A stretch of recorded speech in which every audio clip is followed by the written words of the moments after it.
हाँ भाई,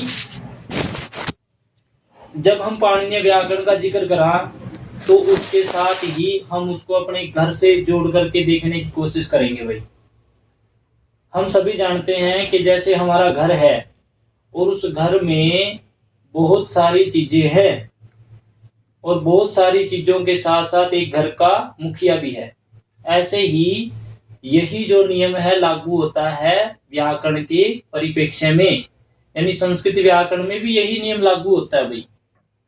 संस्कृत व्याकरण को आप एक घर मानो और उसका एक मुखिया है पाणिनि। जैसे अपने घर का कोई ना कोई मुखिया होता है, ऐसे ही व्याकरण का भी मुखिया होता है भाई। अब घर में आप अनुमान लगाएं कि घर में बहुत सारी चीजें हैं जिनके बगैर काम नहीं चलता, और उन सारी चीजों के अलग अलग नाम है, एक नाम नहीं है। अगर उन सारी चीजों के एक ही नाम रख दे हम घर में तो सारी की सारी चीजें आपस में बिछड़ जाएंगी भाई, आपस में एक दूसरे के अंदर समा जाएंगी। ये नहीं पता चलेगा कि ये चीज है, ये चीज है और ये चीज है। ऐसे ही अनुमान लगाओ कि आप घर में खड़े हैं और घर में डेगची, चम्मच है, प्लेट, थाली, झाड़ू, पोचा, अलमारी, किताबें, मेज, तख्त, बिस्तर, बहुत सारी चीजें हैं भाई। और ये सारी की सारी चीजें अलग अलग है और इन सारी की सारी चीजों का अपना अपना महत्व भी है। अगर आप चम्मच का प्रयोग कर रहे हैं तो कुछ खाने के लिए प्रयोग कर रहे हैं, चम्मच का ही प्रयोग करेंगे आप, मतलब घर में रखी हुई कोई ऐसी चीज मेज का प्रयोग खाने के लिए नहीं करेंगे। इसलिए घर में रखी हुई सारी की सारी चीजें अलग अलग तरीके से काम करती है, आपस में उनको नहीं जोड़ना है। अब इसी बात को व्याकरण पर लेकर के जाओ। व्याकरण में अष्टाध्यायी क्या है? एक घर है। अष्टाध्यायी है एक घर, और अष्टाध्यायी में अलग अलग प्रकार के सूत्र, अलग अलग सबके नाम, वो क्या है? इसकी सामग्रियां हैं। अब हम देखते आ रहे हैं कि जहां पर हम जो संज्ञा कर रहे हैं वो संज्ञा दूसरी संज्ञा से अलग है।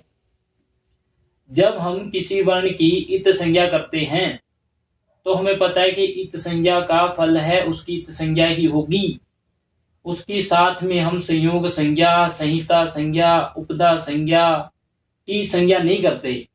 क्यों नहीं करते? अगर एक ही संज्ञा से सारे काम हो जाते तो अलग अलग से उनकी संज्ञा करने की आवश्यकता क्या होती? कोई आवश्यकता ही नहीं होती, एक से ही काम चल जाता। और हर कोई व्यक्ति घर में या घर के सारे पदार्थ उपयोग योग्य नहीं होते भाई। कोई पदार्थ उपभोग के योग्य होता है और कोई पदार्थ ऐसा होता है जो संकेत करता है कि ये काम ऐसे ऐसे ऐसे ऐसे कर लो। ठीक है। फर्श हो घर का फर्श खुद ये नहीं बोलेगा कि मेरी सफाई कर दो। वो बस संकेत होता है कि मतलब हमें इस फर्श की सफाई करनी है। सफाई तो झाड़ू के साथ ही करनी पड़ेगी, पोछे के साथ ही सफाई करनी पड़ेगी भाई। रसोई का जो दरवाजा है वो एक सीमा बनाने के लिए लगाया गया है। घर की जो दीवारें हैं वो एक सीमा बनाने के लिए लगाई गई हैं, ताकि मतलब एक कमरा इस दीवार से लेकर के इस दीवार तक ही सीमित हो।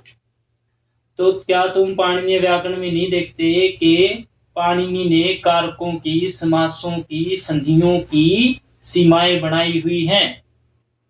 अष्टाध्यायी के जो जितने भी अध्याय हैं उन अध्यायों में जितने भी पाद हैं, 8 अध्याय हैं, 32 पाद हैं, तो सबकी सीमाएं बनाई हुई हैं कि कारक को करने वाले सूत्र यहां से लेकर यहां तक है, संधियों को करने वाले सूत्र यहां से लेकर के यहां तक है, प्रत्ययों को करने वाले सूत्र यहां से लेकर के यहां तक है।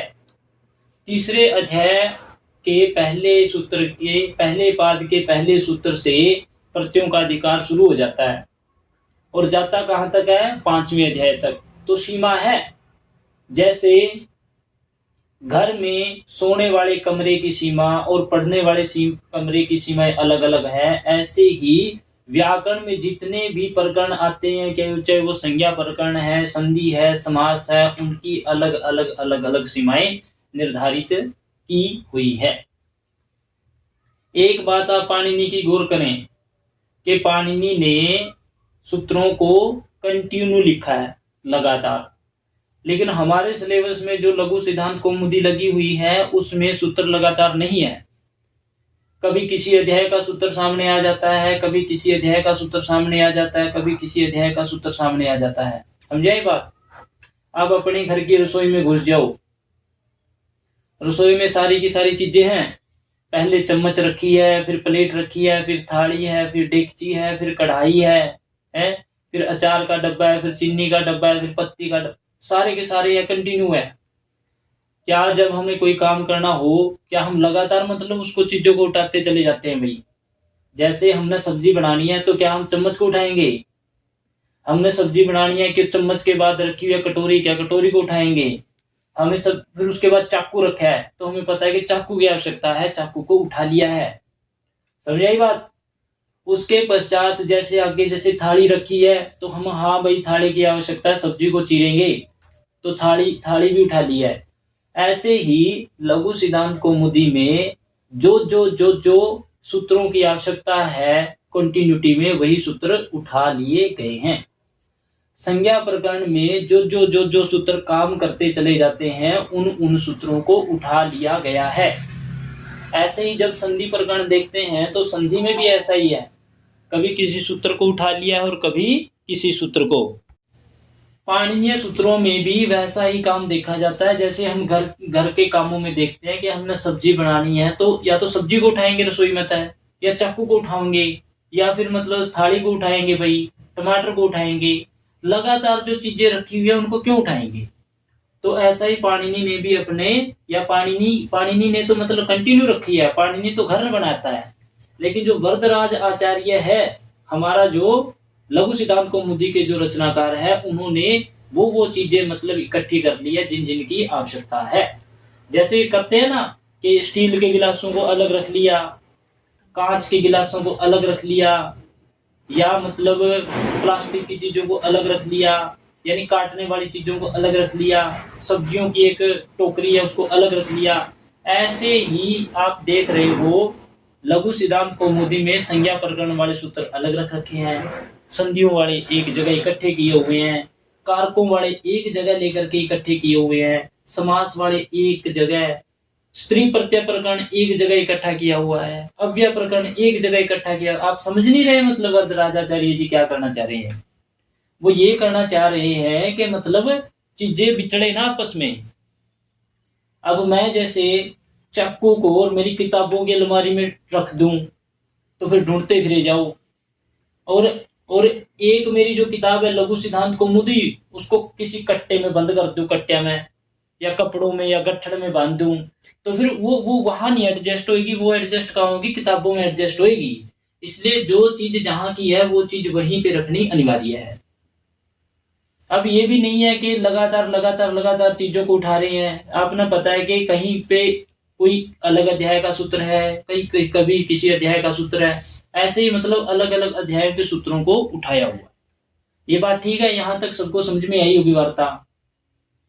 अब बात ये रहती है कि हम कैसे कैसे चीजों को अलग अलग रखें। घर में तो हम देखते हैं कि प्लास्टिक की अलग रख ली, बोतलें अलग रख ली, कांच की अलग रख ली, कूड़ेदान अलग से रखा हुआ है, रसोई की चीजें अलग से रखी हुई है, किताबें अलग से हैं, कपड़े अलग से अलमीरा में। तो ऐसे ही पाणिनि ने 6 प्रकार के सूत्र बनाए हैं। टोटल कितने सूत्र हैं? लगभग 4000 के लगभग सूत्र है टोटल अष्टाध्यायी में। उन 4000 के सूत्रों को 6 प्रकार के सूत्रों में डिवाइड कर दिया है। उनमें से कुछ सूत्र सबके अलग अलग काम है। जैसे छुरी का काम काटना ही है, छुरी का काम काटना ही है, और सब्जी है, सब्जी उसको उसका काम क्या है? उसको बनाएंगे, हम विधान करेंगे, उसको रांधेंगे भाई, छौंका लगाएंगे। ऐसे ही आप चले जाए पाणिनि की अष्टाध्यायी में 6 प्रकार के सूत्रों में बांट दिया। पहले प्रकार का सूत्र आता है संज्ञा सूत्र। संज्ञा दूसरा मनु संज्ञा च परिभाषा च विधि नियम एव च अतिदेशो अधिकारस्य षड्विध सूत्र लक्षणम। संज्ञा सूत्र, संज्ञा का मतलब होता है नाम। आप छठी 5वीं क्लास से पढ़ते आ रहे हैं, किसी व्यक्ति, वस्तु, स्थान, भाव आदि के नाम को संज्ञा कहते हैं। कोई भी व्यक्ति हो, वस्तु हो, स्थान, भाव के नाम को संज्ञा कहते हैं। मैं आपको एक परिभाषा देता हूं, कोई भी नाम हो उसको संज्ञा कहते हैं। उसमें कोई ये लगाने की जरूरत ही नहीं है कि व्यक्ति, वस्तु, स्थान के का नाम। संज्ञा का मतलब ही नाम है। सम प्लस ज्ञा, ज्ञा धातु होती है ज्ञान करने अर्थ में, और सम होता है अच्छी प्रकार से। जिसको बोलते ही हमें वस्तु का अच्छी प्रकार से ज्ञान हो जाए वो उस वस्तु की संज्ञा है। जैसे आलू को बोलते ही हमें आलू का अच्छी प्रकार से ज्ञान हो जाता है, इसलिए जो आलू है उस एक आकार है गोल गोल सा, उसकी संज्ञा है। कड़छी को कहते ही हमें कड़छी का ज्ञान हो जाता है, तो वो कड़छी है, क्या है, उसकी संज्ञा है। उसको चम्मच नहीं बोलते, हम नहीं बोलते। झाड़ू नहीं, कभी किसी ने कहा कि झाड़ू लेके आ, सब्जी न घुमाऊंगी, ऐसे नहीं बोल सकते भाई। क्यों? क्योंकि उसका हमें ज्ञान नहीं हो रहा है। ऐसे ही पाणिनि ने ऐसे सूत्र रखे हैं जो केवल नाम बताते हैं ताकि चीजें आपस में रुले ना। नाम क्यों बताए जाते हैं भाई? जैसे हमारे घर पर आओ वापिस से, घर का एक मुखिया है, मुखिया जैसे हमारे पिताजी है या कोई भी है। अब उसने अपने बच्चों के या जो घर में सामान है, चीजें, उनके अलग अलग नाम रखे हुए हैं। जैसे यहाँ पर भी जुड़े हुए हैं, इनके भी अलग अलग नाम है। कुसुम, प्रीति, सरिता, यहाँ मनप्रीत, सुमन, नेहा। क्यों इनके अलग अलग नाम क्यों है भाई? ऐसे घर में आप देखो, आपके भाई बहन है या माता है, दादी है, सबके अलग अलग नाम है। अलग अलग नाम इसलिए रखे जाते हैं ताकि चीजें आपस में मतलब बिछड़े ना। अगर चीजें आपस में बिछड़ गई तो मतलब काम कैसे करेंगी? ऐसे ही पाणिनि ने अलग अलग चीजों के अलग अलग नाम लिखे हुए हैं ताकि जब उसको काम करवाना पड़े तो उसी को बुलाए और उसके बुलाने पर वही आए जिसको वो बुला रहा है। जैसे घर में अगर मतलब हम बोल रहे हैं कि सुमन आ जाए तो सुमन ही आएगी, अगर बोले कि प्रीति तो प्रीति ही आएगी भाई। अब इन सब का नाम ही प्रीति होता तो ये 6 के 6 मतलब मेरे सामने खड़े हो जाते आकर के, फिर कंफ्यूजन हो जाती। इसलिए सबके अलग अलग अलग अलग नाम बतलाए गए हैं ताकि मतलब कोई कंफ्यूजन न हो। ठीक है, कंफ्यूजन को हटाने के लिए ही, विचलता को समाप्त करने के लिए ही पाणिनि ने अलग अलग प्रकार के सूत्र बनाए हुए हैं। संज्ञा सूत्रों का काम केवल संज्ञा करना है, केवल उनका नाम बतलाना है। जैसे भाई यथा सूत्र बताओ भाई। संज्ञा प्रकरण का सूत्र में अचो अंत्यादि टी संज्ञा करता है। कोई और सूत्र बताओ। अलो अंत्यादि पूर्व उपधा करता है। सुप्तिगंतम पदम पद संज्ञा करता है। हलंत्यम इत संज्ञा करता है। तो इनके है ना अलग अलग अलग अलग नाम बतलाए गए ताकि ये आपस में ना उलझे। जैसे गुण संज्ञा करने वाला सूत्र है हमारा अदेंग गुणः। तो अद एंग गुणः गुण संज्ञा किसकी होगी? या तो आ की होगी, और एंग प्रत्याहार के अंतर्गत जो दो वर्ण आएंगे ए और ओ, या उन दोनों की होगी। तो कुल मिलाकर के 3 वर्ण ऐसे हैं जिनकी गुण संज्ञा होती है। एक तो अ, एक ए और एक ओ। ऐसे वृद्धि भी है, वृद्धि संज्ञा, यानी कि अगर हमने कहीं पे वृद्धि करनी पड़ गई तो इन्हीं 3 वर्णों के आधार पर करेंगे। किन 3 वर्ण? आ, आई और औ, ये 3 वर्ण है वृद्धि। अब जैसे रमा का रूप बनाने लग रहे थे, रमा में हमने किसकी आवश्यकता पड़ी? गुण की आवश्यकता पड़ी। तो गुण इन्हीं 3 वर्णों में से लेकर के आए, या तो आ में से लेकर के आए, या ए में से लेकर के आए, या ओ में से लेकर के आए। अगर हमें कहीं वृद्धि करनी पड़ेगी तो इन्हीं 3 वर्णों में से लेकर के आएंगे जो वृद्धि संज्ञक है, आ, आई और औ। कहीं पे भी पाणिनि के 4000 सूत्रों में कहीं पे ऐसी स्थिति हो जाए कि गुण करना है, या ऐसी स्थिति हो जाए वृद्धि करनी है, तो गुण करेंगे तो गुणों वाले 3 वर्णों को लेकर के आएंगे। फिर ये देखेंगे कि इनका उच्चारण स्थान स्थानीय अंतरतम किसके साथ ज्यादा बैठ रहा है, उसी को ही गुण कर लेंगे। ठीक है, ये बात यहां तक। किसी को कोई अगर दिक्कत हो तो मुझे बताओ। जिसकी सिद्धि करनी पड़ती है हमें उसी चीज को लेकर के सामने आते हैं, वरना नहीं आते भाई लेकर के। जैसे हमने अगर झाड़ू लगाना है, सफाई करनी है, तो झाड़ू को ही लेकर के आएंगे। ऐसे ही अगर पाणिनि ने बोल दिया कि गुण करना है, तो गुण में आ, ए और ओ को ही लेकर के आएंगे। अगर पाणिनि ने बोल दिया इस सूत्र के द्वारा वृद्धि हो जाए, तो वृद्धि में से आ, आई और औ को ही लेकर के आएंगे। जैसे घर पे इस्तेमाल करते हैं भाई, सिद्धि क्या है, कपड़े धोने हैं, अगर कपड़े धोने हैं तो साबुन को ही लेकर के आएंगे। ठीक है, पढ़ना है तो पुस्तक को ही लेकर के आएंगे, सोना है तो मतलब कंबल ही उठेंगे भाई, बिस्तरी तैयार करेंगे। तो ऐसे ही पाणिनि जो सिद्धि करते हैं, उस सिद्धि को सहायक जो सूत्र होंगे ना, उन्हीं को ही लेकर के आएंगे। जैसे हमने सबसे पहले शुद्धि प्लस उपास्य किया था, तो शुद्धि प्लस उपास्य में इको यंत्री सूत्र की कंडीशन है, इसलिए तो इको यंत्री को लेकर के आए हैं। वरना वृद्धि आदेश को क्यों नहीं लेकर के आई, सुक्ति गंतम पदम को क्यों नहीं लेकर के आई, आकाशवाणी दीर्घ को क्यों नहीं लेकर के आई?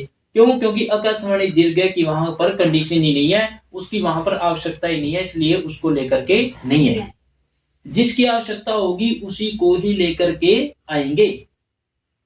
अगर ऑफिस में किसी को बुलाया जा रहा है, कोई शिक्षक अगर ऑफिस में नाम लेता है कि पूनम आ जाए, तो पूनम ही आएगी, क्योंकि पूनम को बुलाया गया है, सिद्धता किसकी करनी है, पूनम की करनी है। अब ये बोले कि पूनम आ जाए और पूरी क्लास ऑफिस में आएगी, ये ऐसा बिल्कुल भी नहीं होगा। ऐसे ही पाणिनि के रूप सिद्धियां है भाई। आपको उपेंद्र बनाना है, उप प्लस इंद्र उपेंद्र, तो आपको गुण ही करना पड़ेगा। उप प्लस इंद्र आद गुणा से गुण हो गया, ए उपेंद्र बनेगा। अब आप उसमें गुसाए वृद्धि का सूत्र वो नहीं लगेगा, श्रवण दीर्घ का वो नहीं लगेगा, एचो अयवाया वैसे सोचो कि अय आदेश करके काम कर दे तो नहीं लगेगा। ये बिल्कुल ऐसा ही है जैसा हम घर पे काम करते हैं, ऐसी पाणिनि ने अपनी पुस्तक में काम किया हुआ है। अगर हमने मतलब स्नान करना है तो हम पानी लेंगे, पानी को गर्म करेंगे, क्योंकि सिद्धि स्नान की पानी से होएगी। अगर हमने गुण करना है तो गुण को लेंगे, क्योंकि सिद्धि उस शब्द की जो हम तैयार करना चाह रहे हैं, जिसकी सिद्धि कर रहे हैं, उसकी सिद्धि किससे होगी, उस सूत्र से ही होगी, गुण से ही होगी। अगर वृद्धि की कंडीशन है तो वृद्धि से होगी, अगर अयादि की कंडीशन है तो एचो अयवाया वह से ही होगी। अगर विद्या प्लस आलय आ रहा है तो विद्या का आ और आलय का आ, अका सवर्णी दीर्घ सूत्र ही काम करेगा, वहां कोई सूत्र काम कर ही नहीं सकता। क्यों? क्योंकि उसकी स्थिति नहीं है। जिसकी स्थिति होगी वही काम करना पड़ेगा, और जो उस काम को करने में सहायक होगा वही उसी से तो सिद्धि होगी। थोड़ा सा दर्शन की तरफ कूद जाओ। दर्शन में सांख्य दर्शन ने कहा है कि सत्कार्यवाद होता है कि नहीं? विशेष काम को करने के लिए विशेष कारण लिया जाता है, नहीं लिया जाता हो तो बताओ? विशेष, और वही लिया जाता है जिसमें उस कारण को करने की समर्थता हो, और सभी प्रकार के कारणों से सभी प्रकार के कार्य नहीं होते। तो मतलब कैसे कह सकते हैं कि मतलब वेद अलग चीज है, व्याकरण अलग चीज है, दर्शन अलग चीज है? ये सारे के सारे विषय एक दूसरे के पूरक होते हैं। अगर आपको व्याकरण को सीखना है तो व्याकरण को यहाँ तो सीख लोगे कि उपेंद्र बन गया, अप्लाई कहाँ करोगे? इसको अप्लाई करेंगे ग्रंथों में।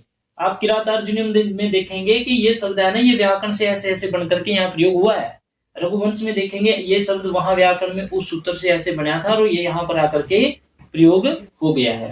वैसे ही दर्शन में जो पूरा सत्कार्यवाद है, पूरा का पूरा व्याकरण की सिद्धि करता है, देख लो चाहे।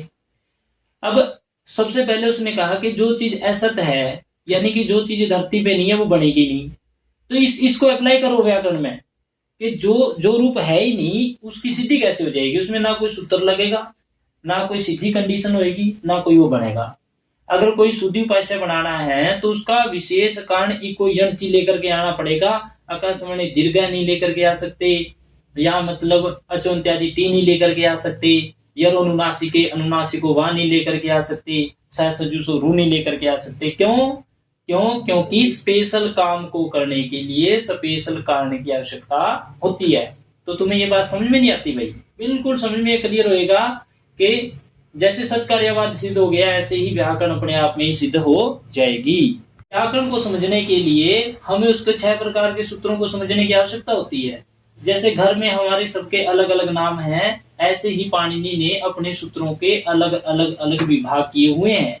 संज्ञा सूत्रों में केवल वो सूत्र आएंगे जो केवल संज्ञा करते हैं या केवल नाम बताते हैं, भाई इसका ये नाम है, इसका ये नाम है, इसका ये नाम है। क्यों क्यों क्यों संज्ञा क्यों करते हैं भाई? क्यों? क्योंकि उनसे हमें काम है। जैसे हमारे घर में हम 4 भाई बहन है, मेरा नाम राहुल, मेरे भाई का नाम रवि, तो अगर रवि का काम है तो रवि को बुलाया जाऊंगा, अगर मेरे का काम है तो मुझे बुलाया जाऊंगा, अगर सिस्टर से काम है तो सिस्टर का नाम लेकर के बुलाया जाएगा। भाई सबकी संज्ञा की हुई है क्योंकि सबको अलग अलग अलग अलग काम है और उनका उद्देश्य भी यही है ताकि आपस में मिक्सअप ना हो जाए सारे के सारे। समझे यही बात? अब एग्जाम्पल थोड़ा सा भारी हो जाएगा।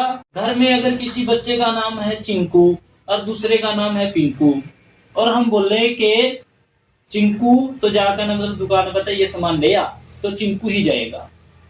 और अगर सारे गांव के बच्चों के नाम चिंकू टेक दें और किसी को बोल रहे कि चिंकू उरा, तो बारना तोड़ देंगे भाई, इतना नकड़ बिठाओगे।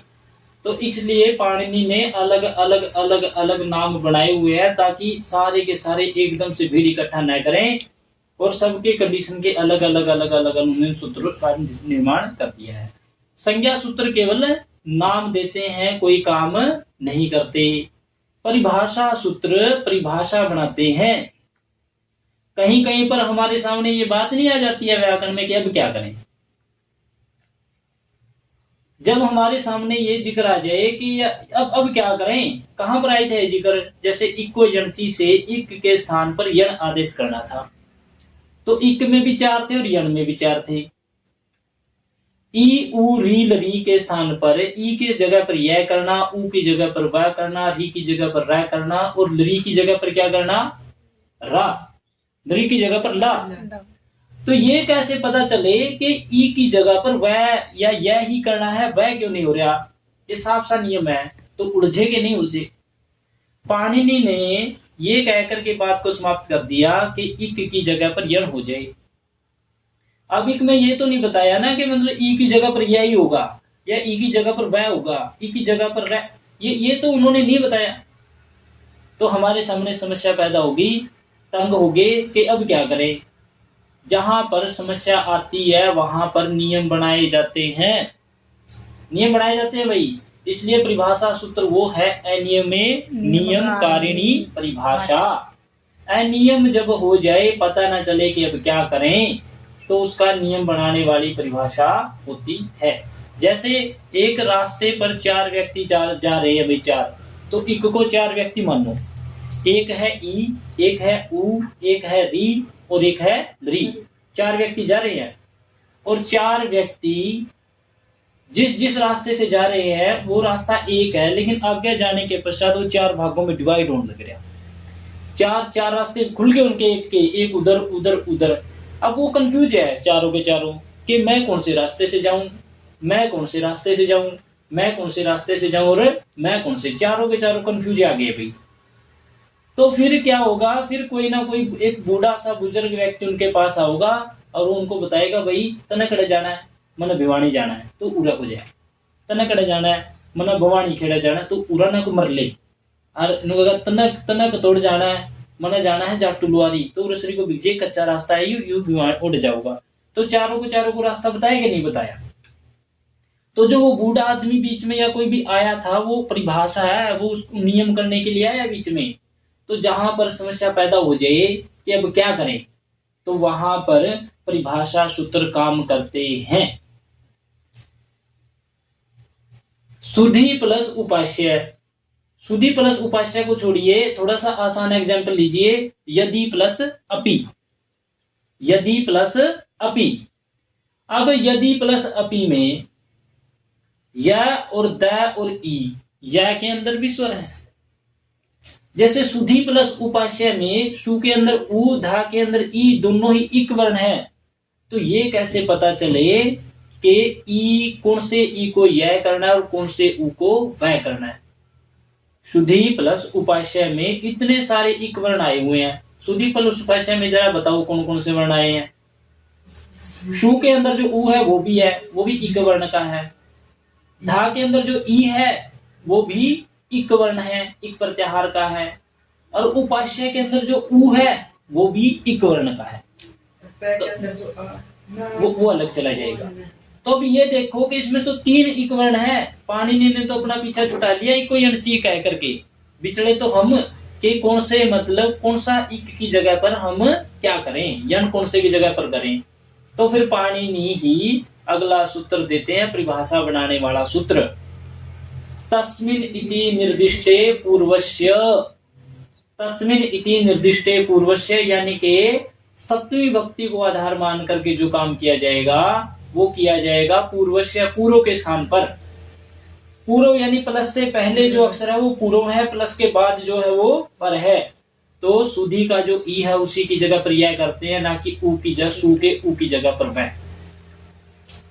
ये जो सूत्र आएंगे ये आएंगे परिभाषा में। संज्ञा सूत्र केवल नाम बताएगा, जहां पर कोई समस्या आ जाए कि अब क्या करें, वहां पर परिभाषा सूत्र आकर के काम करना शुरू कर देते हैं। संज्ञा च परिभाषा च विधि, जब किसी चीज का हमें पता चल जाए, नाम का पता चल जाए, फिर हमें थोड़ा सा परिभाषा नियम का भी पता चल जाए कि ये करना है, फिर उसका हम आराम से काम कर सकते हैं। फिर हमें पता चल गया ना कि सुधी के ई की जगह पर ही यह करना है, तो विधान करने वाला सूत्र आता है इको यणजी। जो मतलब कोई चेंज करते हैं वर्णों में, कोई ना कोई बदलाव करेंगे, वो सारे के सारे वर्ण विधि, विधि यानी विधान करने वाले, विधि शब्द विधाता से बने। तो जो विधाता है वो सारे के सारे मतलब संसार का विधान करता है कि नहीं करता। तो ऐसे ही जो विधि सूत्र है वो कोई ना कोई काम यानी अपनी स्थिति अवश्य दिखाएंगे। वो संज्ञा सूत्रों के जैसे या परिभाषा सूत्रों के जैसे नहीं है, जो मतलब साइड में खड़े होकर के बात करेंगे। वो कहता है कि भैया से बात करने से काम नहीं चलेगा, मैं तुम्हें ये काम करके दिखाता हूं। संज्ञा सूत्र ने बताया कि संज्ञा कर दो, परिभाषा ने बताया अगर आप उलझ जाए कहीं तो आप ऐसे ऐसे काम कर सकते हैं, कुछ नियम बना रखे हैं। और जब उसके पश्चात क्या है विधि, अब विधान करना है। समझ में आया कि संज्ञा का भी पता चल गया, परिभाषा भी, नियम भी बन गया कि क्या करना है, ये भी पता चल गया कि ई की जगह पर यह करना है, उ की जगह पर वह करना है, रि की जगह पर रह करना है, रि की जगह पर लय करना है। किसने बताया? स्थाने अंतरतमः, जिसका उच्चारण स्थान, जिसके वर्ण है, वर्ण के तो उच्चारण स्थान ही देखेंगे भाई। अब वर्ण के ये देखेंगे कि मतलब न रह के दो रह के नहीं, न रह दो रह है भाई, ई न रहा है तो यह भी न रहा है, इसने इसका लो बिठा दो। ऊ ना मतलब पाउडर ला रही है तो वह न भी ला रही है, इसका लो बता दो। ऐसा तो नहीं कर सकते भाई। ऐसा हम करेंगे व्यक्तियों में। व्यक्तियों में अगर मतलब अच्छे से पैंट शर्ट वाले उन्होंने अलग कर दिए, कोई अलग उनको अलग कर दी, ये काम होते हैं अलग। जैसे घर की चीजों में ये काम हो जाते हैं कि इनको अलग रख दो, इसको अलग रख दो, इनको अलग रख दो। अब चम्मच को चम्मच के साथ ही क्यों रखा जाता है? एक जगह सारी 7-8 चम्मच इकट्ठा कर देते हैं क्योंकि वो समान है। तो ई को यह के साथ क्यों रखा गया? क्योंकि ई और यह के गुण समान है। ठीक है, ये बात यहां तक। संज्ञा च परिभाषा च विधि नियम एवं च, नियम भी बनाए जाते हैं। परिभाषा तो क्या होती है? अनियम में नियम करने वाली होती है। और कई बार ये भी काम हो जाते हैं कि दो चीजें काम करना शुरू कर देती है। एक ही कंडीशन और बात दो, एक ही कंडीशन और सूत्र का अप्लाई होने लग जाए दो, तो फिर उसमें नियम भी बनाए जाते हैं कि कौन सा सूत्र अप्लाई होगा, ये नहीं होगा, ये होगा, ये नहीं होगा, ये होगा। जैसे घर के दो व्यक्ति लड़ने लग जाए, मैं करूंगा ये काम तो मैं करूंगा, या घर मतलब पड़ोस में ब्याह हो किसी का, रसगुल्ले आ जाए, और रसगुल्ले 2 ही हो, 2-3 हो, और घर में खाना 6 हो है, तो उनका मैं खाऊंगा जुत बैठ जे। तो फिर कोई ना कोई तो उन्होंने को बताएगा कि मतलब भाई आज यू तो खा ले, अरे यू मतलब फिर अगला वो रहे तो यू तो खा लिए। तो उनका स्लो शांति भी तो करवानी है, वरना पाणिनि के सूत्रों में लठ नहीं बाज जाएगा भाई आपस में। जैसे घर में बाज जाएगा कई बार, किसी ने मतलब यार सब्जी पसंद हो, किसी ने कहेगी आज इसकी पसंद की बनाए लेंगे और तड़के तेरी पसंद की बनाए लेंगे।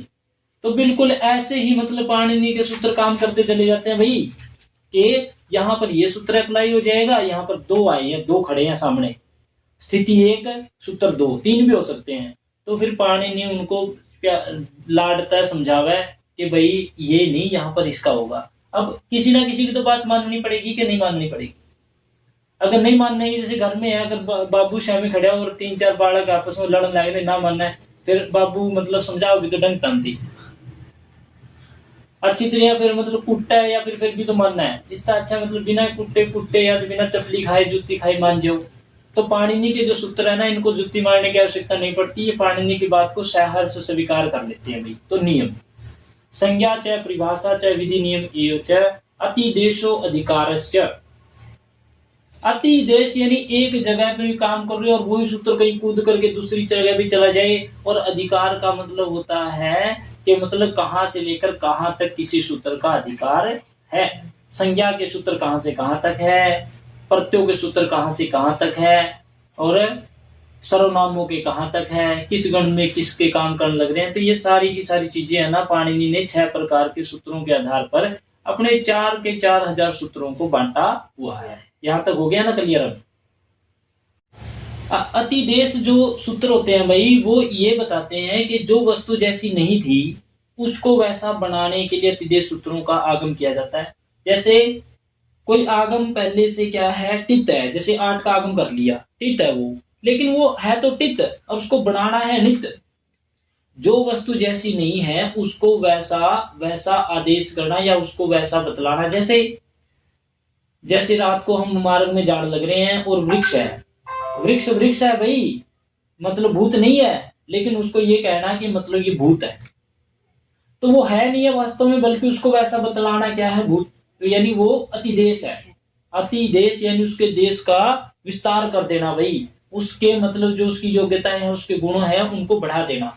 जैसे हम किए नहीं थे, 8 था और उसको नित्यवत भाव कर लिया था। नित्यवत कहने का मतलब ये है कि अगर टित है या सिप है पहले कोई जिसमें पैकित संज्ञा हो रही या टित पैकित संज्ञा हो रही, तो उसको हमें नित, अगर नित मान रहे हैं तो वो इस प्रकार के सूत्र जितने आएंगे वो अतिदेश सूत्र आएंगे। जो सूत्र जैसा नहीं है, जो स्थिति वस्तु जैसी नहीं है, उस वस्तु में वैसा आरोप करना आता है ना साहित्य में। अब पहुंच गए ना जैसे व्याकरण से सीधा मतलब साहित्य में रूपक अलंकार होता है कि नहीं होता। चंद्रमा सी तुम सुंदर, ये तो इसमें तो उपमा आ गया। दूसरा, मैया मैं तो चंद्र खिलौना ले हूं। श्री कृष्ण अयोध्या से, किससे, यशोदा से, श्री कृष्ण यशोदा से ये बात कह रहे हैं कि माँ मैं तो चांद को ही खिलौने के रूप में लूंगा। वास्तव में चांद है, खिलौना नहीं है। उस चांद को खिलौने के रूप में आरोप कर दिया गया है। ऐसे ही पाणिनि ने कुछ कंडीशन ऐसी है जो वैसी नहीं है, या टित है, जैसे 8 है वो टित है, याट है वो टित है, शुप है वो पित है, टिप है वो भी पित है वही। तो इन सब में अगर किसी और चीज को आदेश करना हो, सिप को नित्य बनाना हो, तो वो बना सकते हैं। और इनको इस प्रकार से बनाने वाले सूत्र कहलाते हैं अतिदेश सूत्र। यानी जो जैसा नहीं है उसको वैसा बनाना ही क्या कहलाता है, अतिदेश सूत्र, अतिदेश कहलाता है भाई।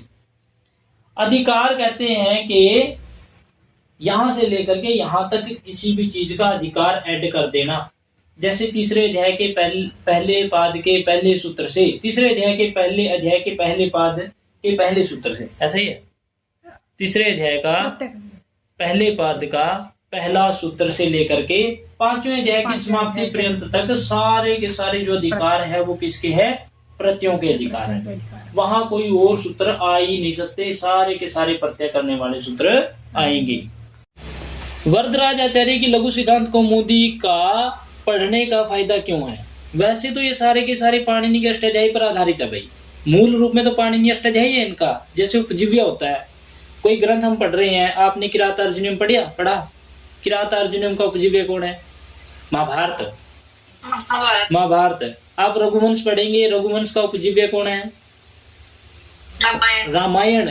ऐसे ही सारे के सारे जो ग्रंथ है ना, उनका कोई ना कोई उपजीव्य ग्रंथ अवश्य होता है। ऐसे ही जो ये वरदराज आचार्य ने लघु सिद्धांत कौमुदी लिखी है, इसका उपजीव्य जो ग्रंथ है वो है पाणिनि की अष्टाध्यायी। पाणिनि की अष्टाध्यायी की ये व्याख्या है और उनमें से कुछ गिने चुने सूत्रों की व्याख्या है। पाणिनि के अष्टाध्यायी में तो लगभग 4000 के लगभग सूत्र है, लेकिन जो वरदराज आचार्य जी की लघु सिद्धांत कौमुदी है उसमें तो सूत्र संख्या 1200 है। वरदराज आचार्य की लघु सिद्धांत कौमुदी को पढ़ने की आवश्यकता इसलिए है, इसमें ये गुण है क्योंकि इसने प्रत्येक प्रकरण के अलग अलग सूत्रों को लिखा हुआ है। जैसे कि भट्टोजी दीक्षित ने व्याकरण सिद्धांत कौमुदी में लिखा हुआ है। सबसे पहले पाणिनि ने लिखी। पाणिनि ने कहीं कहीं पर सूत्र लिखे कि एक सूत्र संधि करने वाला यहाँ रख दिया, एक सूत्र अगले किसी दूसरे पाद में रख दिया, फिर एक संधि करने वाला सूत्र किसी अलग बाद में, यानी अलग अलग अलग अलग सारे सूत्र रखे हुए हैं। लेकिन व्याकरण सिद्धांत कौमुदीकार जब आए तो उन्होंने क्या किया, उनको क्रमशः किया, उन्होंने क्रमशः किया, लेकिन सूत्र नहीं छोड़े। लगभग सारे सूत्रों पर उन्होंने अपने व्याख्यान अर्पित किए, या सारे पर नहीं किए तो जो वरदराजाचार्य से ज्यादा सूत्रों पर उन्होंने अपना व्याख्यान दिया। लगभग 1700 या 1800 सूत्रों पर उन्होंने व्याख्यान दिया 4000 सूत्रों में से। फिर उसके बाद वरदराजाचार्य ने कहा कि 1700-1800 सूत्र भी थोड़े से अधिक हो रहे हैं, या इनमें से भी कुछ इंपॉर्टेंट सूत्र हम निकाल सकते हैं। जैसे दूध में से क्या निकालते हैं भाई, मलाई, मक्खन, घी निकालते हैं, ऐसे ही मतलब 4000 में से मक्खन या मलाई को अलग किया हुआ है वरदराजाचार्य ने, और फायदे इतने कर दिए हैं। संज्ञा करने वाले सूत्र अलग से रख दिए हैं, संधि करने वाले सूत्र अलग से रखे हुए हैं, समास करने वाले सूत्र अलग हैं, स्त्री प्रत्यय प्रकरण वाले अलग हैं, तद्धित वाले अलग हैं, और अव्यय प्रकरण वाले अलग हैं।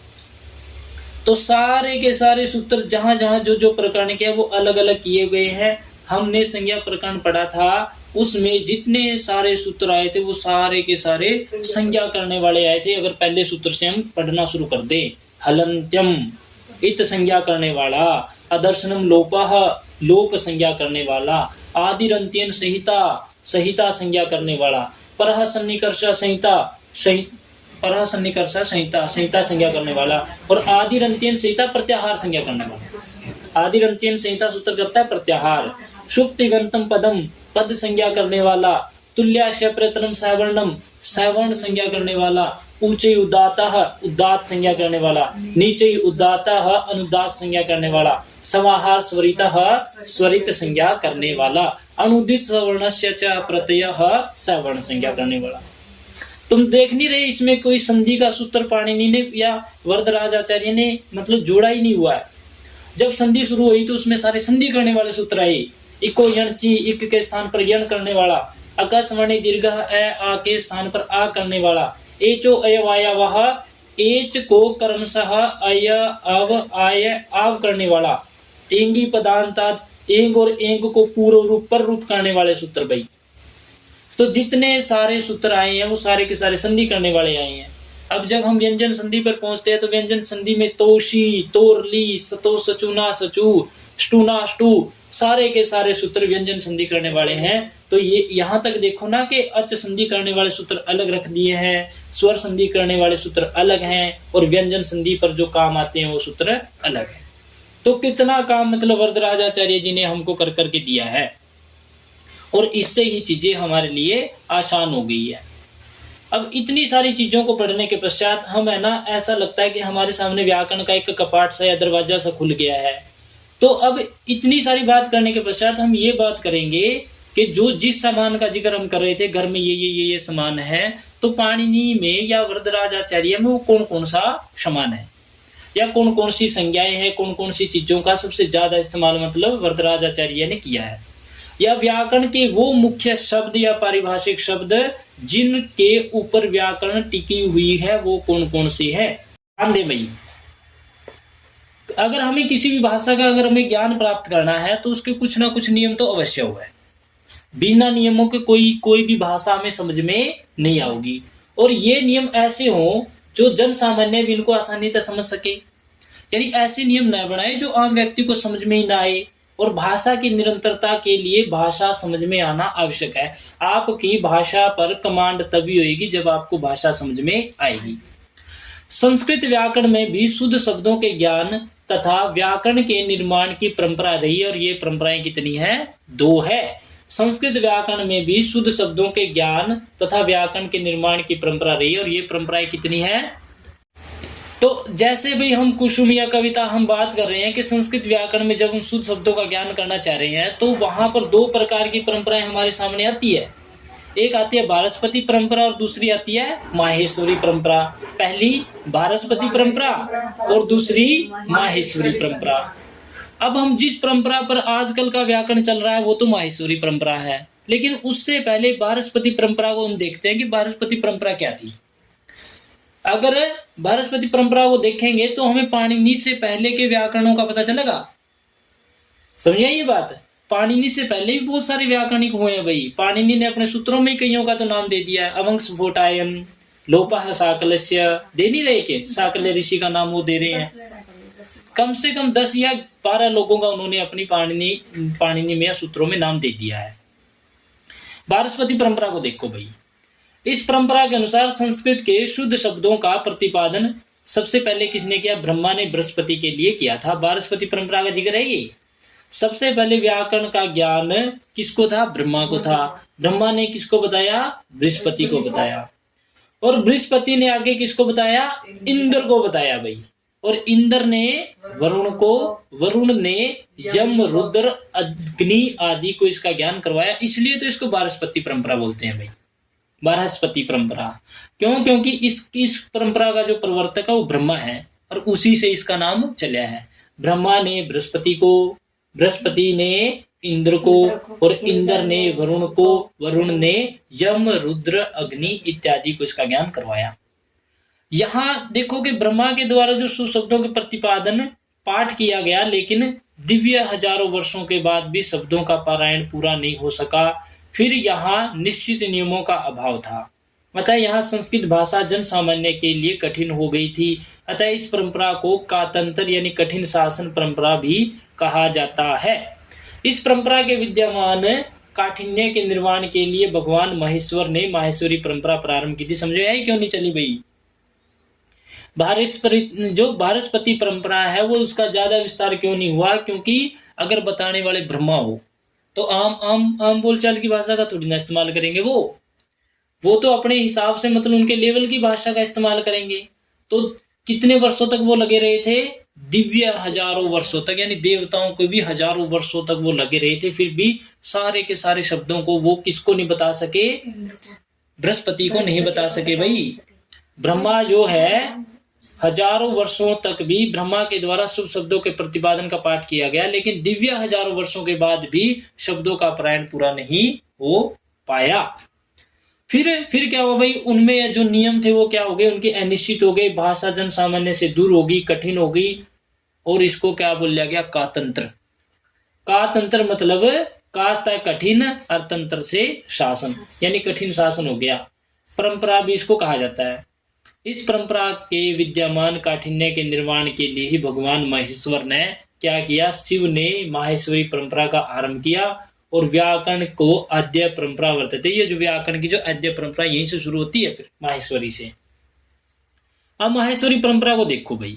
क्यों? क्योंकि माहेश्वरी परंपरा से ही मतलब हमारा पाणिनि का अष्टाध्यायी सारे के सारे इसी के अंतर्गत आते हैं। संस्कृत व्याकरण के सरल नियमों के प्रतिपादन के लिए भगवान महेश्वर ने डमरू के माध्यम से, आता है ना कि ननाद डंकाम नव पंचवारम, है ना? नृतावसाने नटराज राजौ ननाद डंकाम नव पंचवारम उधरतु काम शनकादि सिद्धि एतद विमर्शे शिव सूत्र जालम। जब नृत्य का अवसान हो गया, व्याकरण में अवसान संज्ञा आती है कि नहीं आती? आती है। अवसान हो जाए, कौन सा सूत्र करता है? विरामो अवसानम, यानी जहां पर विराम हो जाए उसके आगे कोई भी अक्षर न आए वहां होते है विराम। और ऐसे ही जब नृत्यावसाने, नृत्य का अवसान हो गया, यानी शिव जी ने अपना, महादेव ने अपना नृत्य पूरा कर लिया, तो फिर उन्होंने 14 बार डमरू को बजाया और उन्हीं 14 डमरुओं से 14 माहेश्वर सूत्रों की उत्पत्ति हुई। और वो माहेश्वर सूत्र कौन से हैं? आ ई उण, री ऋक, ए औं, आई औच, हय वरट लण, यम गण नम, झब य, गड दस, जब गड दस, खप चटत चट तब, कप य, श श श र और हल। इन 14 माहेश्वर सूत्रों की क्या हुई? उत्पत्ति हुई। यानी 14 बार डमरू बजाया तो 14 ही माहेश्वर सूत्रों की उत्पत्ति हुई। ठीक है ना भाई? यहां तक 14 माहेश्वर सूत्रों का निर्माण करके अष्टाध्यायी ग्रंथ लिखा। किसने? पाणिनि ने। अष्टाध्यायी के नियमों में कुछ नए विषय जोड़ने तथा उन त्रुटियों के निर्माण के लिए फिर कात्यायन ने वार्तिक लिखी। आते ना बीच बीच में जब हम लघु सिद्धांत कौमुदी पढ़ते हैं तो बीच में पाणिनि के सूत्र आ रहे हैं और कहीं कहीं फिर कात्यायन की वार्तिक भी आ रही है कि ये बात भी कह देनी चाहिए थी। नगरी नवती वाला जो सूत्र किया था हमने, वह भी जोड़ देने चाहिए थे भाई। तो ऐसे ही कात्यायन ने बीच बीच में पाणिनि के सूत्रों के साथ कुछ जोड़ने या उन त्रुटियों को हटाने के लिए उन्होंने क्या लिखे हैं, वार्तिक लिखे हैं। फिर वार्तिक लिखने के पश्चात उन पर पतंजलि ने सभी वार्तिकों की चर्चा करके पाणिनि के सूत्रों की भी चर्चा करी और वार्तिकों की भी चर्चा करी, पूरा का पूरा महाभाष्य बना दिया है। महा यानी होता है बहुत बड़ा और भाष्य होता है किसी ग्रंथ की व्याख्या। सबसे पहले सूत्र, सूत्र पर कात्यायन के वार्तिक और वार्तिक के पश्चात क्या आया भाई, महाभाष्य पतंजलि का। इन्हीं को ही त्रिमुनि कहा जाता है। यही है जो त्रिमुनि के नाम से जाने जाते हैं। क्यों जाने जाते हैं? क्योंकि इन तीनों ने एक जैसे ही काम किया है। सबसे पहले पाणिनि ने अष्टाध्यायी बनाई, कात्यायन ने अष्टाध्यायी में कुछ जोड़ना था या कुछ रह गया था, छूट गया था या कुछ त्रुटियों को दूर करना था, उसके लिए क्या लिखे, वार्तिक लिखे। और पतंजलि ने सूत्रों की और वार्तिकों की व्याख्या करके एक विस्तार, एक बहुत बड़ा ग्रंथ बनाया जिसको बोलते हैं महाभाष्य। यहां तक देखो, पाणिनि, कात्यायन, वरुचि और पतंजलि को व्याकरण के त्रिमुनि कहा जाता है। ये बात बिल्कुल ठीक है, क्योंकि पाणिनि ने अष्टाध्यायी लिखी, कात्यायन ने वार्तिक लिखे। कात्यायन का दूसरा नाम वरुचि आता है, वरुचि कात्यायन। भाजक संज्ञक भी बोलते हैं भाई, जो भाजक श्लोक है वो भी भ्राजक संज्ञक भी इसी ने लिखे है, वरुचि ने, वो बताऊंगा मैं बाद में। पतंजलि को व्याकरण के त्रिमुनि कहा जाता है। और इन तीनों ने क्रमशः कौन कौन सी रचनाएं लिखी थी? एक ने लिखी अष्टाध्यायी, दूसरे ने लिखी वार्तिक और तीसरे ने लिखा महाभाष्य। अष्टाध्यायी और वार्तिक और महाभाष्य को तदुक्ति कहा जाता है। तद यानी इन ऋषियों की उक्ति, तदुक्ति यानी तीनों ऋषियों को कहा जाता है त्रिमुनि, और इन तीनों ऋषियों की कही गई जो रचनाएं उनको तद उक्ति यानी उनके द्वारा कहा गई चीज। पाणिनि का जन्म 500 ईसा पूर्व के लगभग हुआ था। पाणिनि 500 ईसा पूर्व के लगभग हुआ था और लाहौर के समीप एक गांव था सालातुर, वहां इसका जन्म हुआ था। सालातुर गांव में जन्म होने के कारण ही इनको सालातुर्य कहा जाता था। जैसे भिवाणिया, समैन का समैनिया, खड़वाल का खड़वालिया, जाटुलुआरिया, तो इस तरह के सिसाइया, तो मतलब जिस गांव का भी कोई भी मतलब वासी हो है ना, उसको ऐसे बोलते हैं। राजेंद्र सिंह खरकिया, तो ये ऐसे इसलिए लगाए जाते हैं, तभी तो इन्होंने सालातुर्य लगाया है। अरे हमारे वाले थोड़े से ज्यादा एडवांस है, इन्होंने यह लगाया, हमने या कर दिया है। इन्होंने सालातुर्य किया है। अगर हरियाणा वाले होते ना कहीं, तो वो क्या सालातुर्या को बोलते हैं इसको, सालातुर्या है। जैसे भिवाणिया, हम ऐसे करते हैं भाई, खरकिया, राजेंद्र सिंह खरकिया, और भी ऐसे आजाद सिंह खांडा खेड़ी, तो वो उसने अपना पूरा का पूरा नाम ही अपने ऐड कर दिया। नरवाणिया, जब मतलब मेरी नानी का फोन आ जावे और मेरी माँ बात कर रही हो, मेरी माँ मेरे पापा का नाम कौन लेंदी, कहेगी ला खड़वाड़िया तो बात कर ली। ये बिल्कुल देखने की बात है भाई, कि जब मतलब फोन आ रहा है, उन्हें आज तक मतलब अपनी माताएं मतलब अपने पापाओं का नाम नहीं लेती। कोई तो गांव का नाम तक रहा है, कोई नु कहेगी ला बिट्टू का पापा तो बात कर ली, ला नेहा का पापा तो बात कर ली, इस तरह बोल रहा है भाई। लेकिन मारे वाले एडवांस है, मेरी माँ नु कहेगी ला खड़वाड़िया तो बात कर ली। चलो उनका अलग है भाई।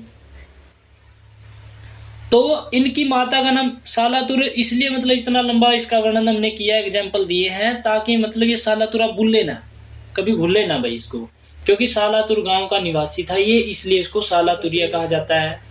पाणिनि की माता का नाम दाक्षी था, इसलिए इसको दाक्षी पुत्र भी कहा जाता है। दाक्षी पुत्र अगर शब्द आ जाएगा तो वो पाणिनि के लिए आएगा, क्यों? क्योंकि पाणिनि की माता का नाम दाक्षी था। इन्होंने तक्षशिला अध्ययन केंद्र से अध्ययन किया था, समझाई। और ऐसी भी कथाएं मिलती है कि तक्षशिला में है ना, ये दोनों इकट्ठे पढ़ते थे। कौन कौन से? एक तो वरुचि कात्यायन और एक ये।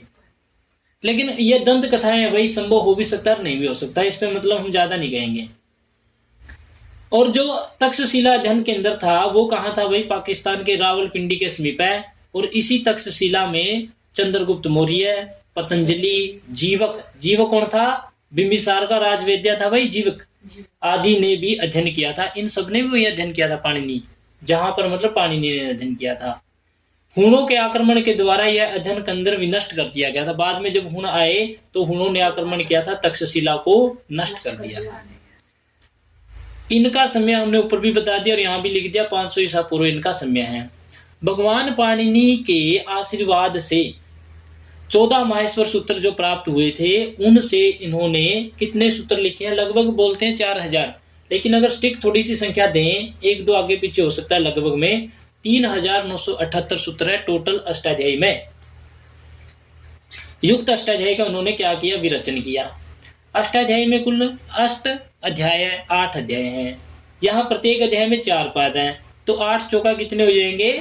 32 टोटल पाद हो जाएंगे। अष्टाध्यायी के प्रारंभ में 7.25 है, 7.25 अध्याय, और एक 1.25 अध्याय वो अलग भी है, मतलब 29 अध्याय अलग है और 3 अध्याय अलग है। क्यों? क्योंकि जो पहले 29 अध्याय हैं वो अंत के 3 अध्यायों की बात नहीं मानते। जैसे घर में जैसे पांच लड़के हैं किसी के, तो 5 लड़कों में से 3 लड़के तो एक साइड है, और जो 2 है ना वो 2 अलग साइड है। अब पाणिनि के टोटल बालक है कितने? 32। तो 32 में तो 29 की तो सलाह एक है, लेकिन जो 3 है ना वो 3 अलग है। अब उल्टा कर दो इसको, कैसे? अगर ये 29 की बात को ये 3 नहीं मानेंगे तो इन तीनों की बातों को 29 क्यों मानेंगे? हैं? तो ये अलग अलग है, इसलिए 32 पादों में से जो 29 पाद है या 29 पादों के अंतर्गत आने वाले सूत्र जो काम करते हैं उनके प्रति आगे आने वाले जो 3 पाद हैं वो क्या है? असिद्ध है, वो उनकी बात को नहीं मानते भाई। इसलिए 2 भाग हो गए हैं 32 पादों में से। इन्होंने लिखा है 7 गुना 4, 7 चौका 28 और 1 8वें अध्याय का यानी 29 पाद को सिद्ध माना गया है। और इसमें 8वां अध्याय के अंतिम 3 पादों को त्रिपादी कहा गया, अनसिद्ध कहते हैं कि उनके प्रति ये क्या है? असिद्ध है। इस बात को पूर्वोत्तर सिद्धम अर्थात 7.25 अध्याय की दृष्टि में अंतिम 3 पाद 30वां, 31वां और 32वां को असिद्ध होते हैं। त्रिपादी में पहले वाले सूत्र से ज्यादा असिद्ध बाद वाला सूत्र होता है। त्रिपादी में भी जो पहले वाला सूत्र है नहीं, उसके बाद जो सूत्र आएगा वो ज्यादा मतलब असिद्ध होएगा। देखो ये यहाँ इन्होंने कुछ डायग्राम बनाया हुआ है, पहले बाद वाला, पहला बाद वाला, बाद वाले त्रिपादी और पहले वाला, और ये हो गए सिंह, और ये हो जाएंगे सिद्ध और ये हो जाएंगे असिद्ध। यानी 28वां 29वां तक यहाँ तक जो आएंगे ये सिद्ध हो जाएंगे और असिद्ध हो जाएंगे 30, 31 और 32 अलग अलग हो जाएंगे भाई। इसी कारण से सपाद सप्ताध्यायी में पहले वाले सूत्र से ज्यादा बलवान बाद वाला सूत्र होता है। ये बात बिल्कुल ठीक है। हम भी तो देख रहे हैं कि अगर हमने कोई निषेध करना है या पहले वाले सूत्र ने कोई काम कर रखा है, अगर उसको काटना पड़ जाए तो अगले वाला सूत्र आता है कि नहीं आता? बिल्कुल आकर के उसके पिछले वाले सूत्र को कट कर देता है। वो कहता है कि ये काम नहीं होगा, यहाँ पर ये होगा। जैसे संयोग अंतस्य लोप से पूरे संयोग का लोप प्राप्त होता है, लेकिन अलोप अंतस्य सूत्र कहता है कि केवल संयोग में भी अंतिम का ही लोप हो, पूरे का न हो। और अंत में भी अगर वार्तिक का भी तो काम है, यण प्रतिषेध वाच्यम, अगर अंत में यण प्रत्याहार का कोई अक्षर हो संयोग में उसका लोप ही नहीं होता। तो ऐसे ही पूर्व से पर वाला जो काम है वो बलवान होता है। ठीक है। अष्टाध्यायी में प्रथम सूत्र कौन सा है? वृद्धि राधेच है। कई बार पूछा जाता है स्टेट में भाई। पहला सूत्र कौन सा है? वृद्धि राधेच है, इसको मंगलाचरण बोलते हैं। और अंतिम सूत्र है अ। पहला सूत्र वृद्धि राधेच, अंतिम सूत्र ए। दोनों को नोट कर लेना, पीडीएफ आपके पास है।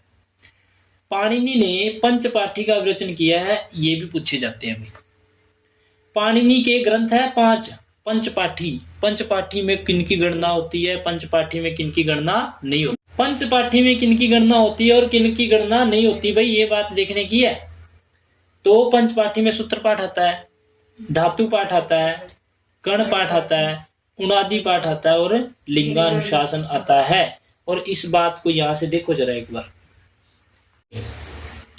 तो पाणिनि के पंचपाठियों में पंचपाठी तो ये आ गए, सूत्र पाठ, धातु पाठ और गण पाठ, उनादि पाठ और लिंगानुशासन। इसके अलावा साहित्य के भी 2 ग्रंथ प्राप्त हो जाते हैं काव्य उसके, एक तो जामवती विजय और एक दूसरा द्विरूप कोश। जामवती विजय और द्विरूप कोश। जामवती विजय तो पूछ लिया गया, बहुत बार पूछा जाता है। द्विरूप कोश आ सकता है लेकिन एस्टेट में नहीं आएगा, एस्टेट में नहीं आएगा भाई। एस्टेट में जामवती विजय तक अटका जाता है, या फिर इन 5 में से पूछते हैं कि सूत्र पाठ किसकी रचना, धातु पाठ, या ऐसा आता है कि निम्नलिखित में से कौन कौन सी पाणिनि की रचना है। एवं पाणिनि के बारे में अगर किसी को कुछ पूछना है तो वो पूछ सकता है भाई। पाणिनि के बाद आते हैं कात्यायन, और कात्यायन को वर रुचि भी कहा जाता है। और इनको वार्तिककार भी कहा जाता है। वार्तिककार क्यों कहा जाता है? क्योंकि इन्होंने वार्तिकों की रचना करी है। ईश्वर कृष्ण को सांख्यकारिका कार कहा जाता है क्योंकि उसने सांख्यकारिका की रचना करी है। पाणिनि के सूत्रों में जितनी भी त्रुटियां हुई उनको निर्माण किया उन्होंने, मतलब हटाया, और कुछ नए विषय भी उन्होंने जोड़ने का प्रयास किया है और उनके लिए उसने वार्तिक लिखे हैं। वार्तिक नाम का कोई भी अलग से स्वतंत्र ग्रंथ प्राप्त नहीं होता, शायद था भाई, लेकिन हो सकता है कि जब तक्षशिला ये लाइब्रेरियां मतलब जलाई गई उस समय बहुत सारा मैटर जला दिया गया था। बोलते हैं कि तक्षशिला का जिक्र है ना, ये जब तक्षशिला में हुनों ने आक्रमण करके उसमें आग लगा दी थी तो लाइब्रेरी 6 महीने तक लगातार जलती रही थी। तो आप ये समझो कि 6 महीने तक कोई चीज लगातार जलती रही किताबें, तो उसमें कितना मैटर हो सकता है। ठीक है, तो कुल का तो पता नहीं, तो बात ये बताने की है भाई कि जो पाणिनि के बाद जो कात्यायन आए थे उन्होंने कोई एक स्पेशल उनका कोई ग्रंथ नहीं मिलता भाई, वार्तिकों का कोई एक विशेष कोई ग्रंथ हो, ये बीच बीच में ही आते हैं भाई। और वार्तिकों का जिक्र पतंजलि ने भी अपने महाभाष्य में लगभग 1500 वार्तिक गिन रखे हैं। जैसे हम लघु सिद्धांत कौमुदी पढ़ते हैं तो उसमें तो कई किसी सूत्र के बीच में वार्तिक आता है, लेकिन जो पतंजलि ने इस पूरे के पूरे अष्टाध्यायी पर व्याख्यान लिखा और वार्तिकों को लिखा तो लगभग 1500 वार्तिक है। हम गिनती करें तो 4000 5000 के बीच है, लेकिन वर्तमान में सिद्धांत कौमुदी में 836 वार्तिकों का अध्ययन करते हैं। यानी 1500 सूत्रों पर कितने वार्तिक हैं? 4000 से 5000 के लगभग, लेकिन इतने मिलते नहीं भाई। सिद्धांत कौमुदी में भी लगभग 836 के लगभग वार्तिकों का अध्ययन करते हैं सिद्धांत कौमुदी में। इनका समय 350 ईसा पूर्व है, लेकिन कहने का मतलब ये है कि ये पाणिनि के कितने वर्ष बाद पैदा हुए थे? 150 वर्ष बाद, 150-200 वर्षों बाद हुए थे। तो ये बात तो मतलब ऐसी हो गई कि ये पाणिनि साथ में पढ़े थे। ठीक है, क्योंकि ज्यादातर यही जो कथन है ना 350 ईसा पूर्व वाला, यही सत्य माना जाता है। इनको दक्षिण भारत का निवासी होने के कारण दाक्षिणात्य भी कहा जाता था। एक नाम इनका क्या है? दाक्षिणात्य भी है भाई। एक नाम है वररुचि, एक नाम है वार्तिककार और एक है कात्यायन। वररुचि पहले पूछा जाता था, अब नहीं पूछा जाता। अब अगर दाक्षिणात्य आ गया तो क्या कह सकते हैं भाई। चलो, पतंजलि के बारे में जानकारी प्राप्त करना बहुत अनिवार्य है, क्योंकि पतंजलि को मैं बताऊं यथोत्तर मुनिनाम प्रमाणम, पहले प्रमाण माना जाता है पाणिनि को, उसके बाद कात्यायन। और जो पाणिनि और कात्यायन ने भी जो काम नहीं किया वो किसने कर दिया? पतंजलि ने। पतंजलि को सबसे प्रमाणिक माना जाता है भाई। और पतंजलि का जन्म हुआ था, इसमें 200 ईसा पूर्व दिया हुआ है, लेकिन अगर आपको पेपर में 150 ईसा पूर्व मिल रहा है तो वो सही है, ये अनुमानित है। अगर आपको एग्जाम में मिलेगा तो लगभग 150 ईसा पूर्व ही समय इसका मिलेगा, 200 ईसा पूर्व लगभग मिल सकता है लेकिन नहीं मिलेगा भाई। पाणिनि के सूत्रों तथा कात्यायन के वार्तिकों पर चर्चा करके अंत में पाणिनि के मत को ही श्रेष्ठ बताने के लिए पतंजलि ने क्या कर दिया है? महाभाष्य लिखा है। और महाभाष्य एक विशाल काय ग्रंथ है जिसका विभाजन आहनिकों के रूप में किया गया। आहनिक का मतलब होता है कुसुम, दिन। अहन का मतलब होता है दिन, और इक आहनिक यानी एक दिन में जो कार्य पूरा हो जाए, एक दिन में निवृत्त होने वाला कार्य, उसको बोलते हैं आहनिक। अहना निवृत्तम इति आहनिकम, एक दिन में जो पूरा हो जाए भाई। महाभाष्य में आहनिक कितने यानी 84 या 85 आहनिक हैं? 85 है भाई, क्योंकि पहले को भी आहनिक ही माना जाता है। वो भूमि का भाग है, जैसे हम आज भूमिका बांधी है ना व्याकरण की, वो भी ऐसा ही है, उसको भी साथ में जोड़ लिया गया है। तो ये बात मान करके चलो, आहनिक का मतलब होता है एक दिन में जिसको हम पूरा पढ़ ले। तो 84 से 85 क्या है? आहनिक है, यानी पूरे महाभाष्य को 84 से 85 दिन में पढ़ा जा सकता है। लेकिन कौन पढ़ेगा भाई 84-85 दिन में? ये कहने की बात है, ये तो मतलब सारी उम्र निकल जावे महाभाष्य। तो महाभाष्य विस्तार है भाई महाभाष्य में, ठीक है। अतः महाभाष्य की रचना 84-85 दिनों में हुई है, यानी लिखे गए या पढ़े जाते हैं 84-85 दिन। इससे पहले आहनिक को पशपशानिक कहते हैं भाई, या गुठ दृष्टि भी कहा जाता है। गुठ दृष्टि यानी एक तीव्र दृष्टि डाली गई है भाई, क्या क्या क्या क्या व्याकरण में होता है, व्याकरण क्यों पढ़नी चाहिए, ये सारी बातें बताई गई है उसमें, शब्द की परिभाषा दी गई है भाई। पशपशानिक में व्याकरण के मुख्य 5 और 13 गुण प्रयोजन बताए गए व्याकरण के। भाई व्याकरण क्यों पढ़नी चाहिए? 5 तो मुख्य प्रयोजन बताए गए हैं और 13 गुण प्रयोजन बताए गए, पेपर में पूछे गए थे। के मतलब कितने गौण प्रयोजन बतलाए गए हैं? 13 गौण प्रयोजन और मुख्य प्रयोजन बताए गए हैं 5। मैंने एक बार जिक्र किया था रक्षोह आगम लघु असंदेह। रक्षा ऊह आगम लघु और असंदेह, ये क्या है? ये मुख्य प्रयोजन है। और 13 में काफी आते हैं, मैं भेज देता हूँ भाई आपको, ठीक है। महाभाष्य में संवादात्मक प्रश्नोत्तर शैली का प्रयोग किया गया है। एस्टेट में आपके महाभाष्य नहीं लगा है, इसलिए आपसे ये जो 13 गुण है ना, ये नहीं पूछे जाएंगे। अगर सामान्य पूछा गया तो पूछा जा सकता है, वरना इनके नाम नहीं पूछे जाएंगे भीतर से, क्योंकि बहुत गुड विषय हो जाता है ये। नेट में तो आता है भाई। प्रश्नोत्तर शैली है भाई, किसकी? महाभाष्य की शैली है प्रश्नोत्तर। प्रश्न करते हैं फिर उत्तर देते हैं, प्रश्न करते हैं फिर उत्तर देते हैं। यहाँ पर पक्ष या विपक्ष आदि स्थापित करके उसका निर्वाण किया गया, आपस में मिला करके। पक्ष है एक, विपक्ष है, यानी पहले उसने कोई बात कही, दूसरे ने उस बात को नकार दिया, फिर उनमें आपस में बातचीत करके सलो शांति की जाती है भाई।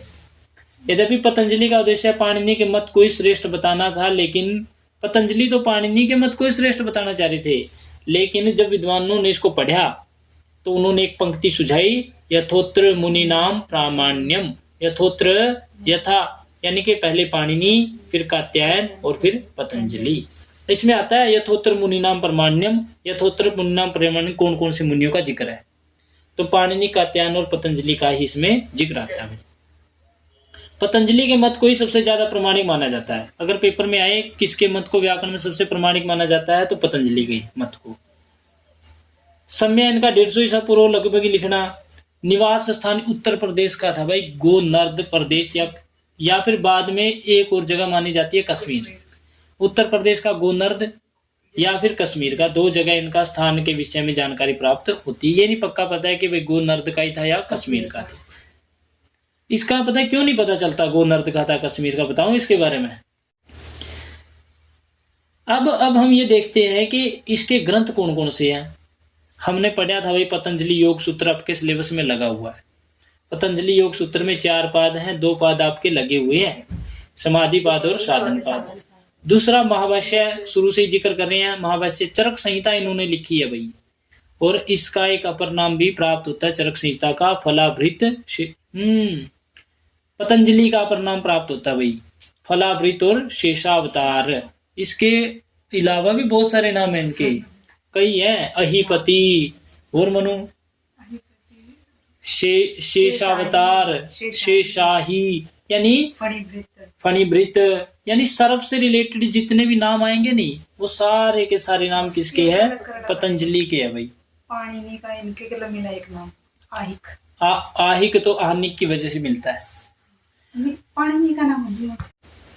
तो अब ये देखें कि ग्रंथों में पतंजलि का योग सूत्र आ गया, महाभाष्य आ गया, चरक संहिता आई, और इनके अलग नाम भी, मतलब सर्प से रिलेटेड जितने भी नाम मिलते हैं इन्हीं के मिलते हैं, फलाभृत, शेषावतार, शेषाही, फणिभृत, इस प्रकार की। एक आहिक नाम आता है जो मतलब सर्प से रिलेटेड है, लेकिन इनका नहीं है, वो पाणिनि का है। माहेश्वरी परंपरा में व्याकरण का अध्ययन 2 कर्मों में है। माहेश्वरी परंपरा में एक तो अष्टाध्यायी कर्म और एक प्रक्रिया कर्म। अब इन दोनों कर्मों के बारे में विचार करते हैं भाई। पहला जो कर्म है वो है अष्टाध्यायी कर्म। इस कर्म में अष्टाध्यायी के सूत्रों के कर्म के अनुसार व्याकरण का अध्ययन हुआ है तथा यहाँ साध्याय के रूप में नियम रहते हैं। अष्टाध्यायी में सूत्रों के कर्म के अनुसार ही महाभाष्य में चर्चा की गई है भाई। जो अष्टाध्यायी के सूत्र है नहीं, वही कर्म किसमें है? महाभाष्य में भी है। ऐसा नहीं है जैसे वरदराजाचार्य का है, जैसे भट्टोजी दीक्षित का है। पाणिनि के सूत्रों को जैसे का तैसे कर्म वाइज उन्होंने उसका वर्णन किया हुआ है महाभाष्य में। अष्टाध्यायी कर्म को ही प्राच्य व्याकरण कहा जाता है। उसके बाद प्रक्रिया। अब प्रक्रिया तो भाई श्रेष्ठ है, शब्दों को साध्य मान करके आवश्यकता अनुसार उपास्थित कर दिया गया, यानी कि सिद्धांत कौमुदी और वरदराज की जो ये प्रक्रिया है, ये प्रक्रिया कर्म है। क्योंकि पहले संज्ञा प्रक्रिया आई, फिर संधि की प्रक्रिया आई, तो उन्होंने कर्म अनुसार मतलब सूत्रों को प्रयोग किया हुआ है। सिद्धांत कौमुदी और लघु सिद्धांत कौमुदी प्रक्रिया में ही है भाई, अष्टाध्यायी कर्म में नहीं है, प्रक्रिया कर्म में है। नव्य व्याकरण के नाम से भी जाना जाता, नई व्याकरण के नाम से भी इनको जाना जाता है। किनको? सिद्धांत कौमुदी और लघु सिद्धांत कौमुदी को। अध्ययन ही ज्यादा मनोवैज्ञानिक माना जाता है। इस कर्म का अध्ययन ही ज्यादा मनोवैज्ञानिक तो इसलिए माना जाता है क्योंकि सोच समझ करके मतलब चीजें बनाई गई है भाई। वैज्ञानिक है कि भाई संधि है तो संधि के सारे सूत्र एक जगह रख लो, अगर समास है तो समास के सारे सूत्र रख लो, संज्ञा है तो संज्ञा के रख लो, कारक है तो कारक के, तद्धित है तो प्रत्ययों के एक जगह रख लो। इसलिए ये इसका प्रचलन सबसे ज्यादा है भाई। आजकल हम यही ज्यादा पढ़ते हैं, अष्टाध्यायी नहीं पढ़ाई जाती।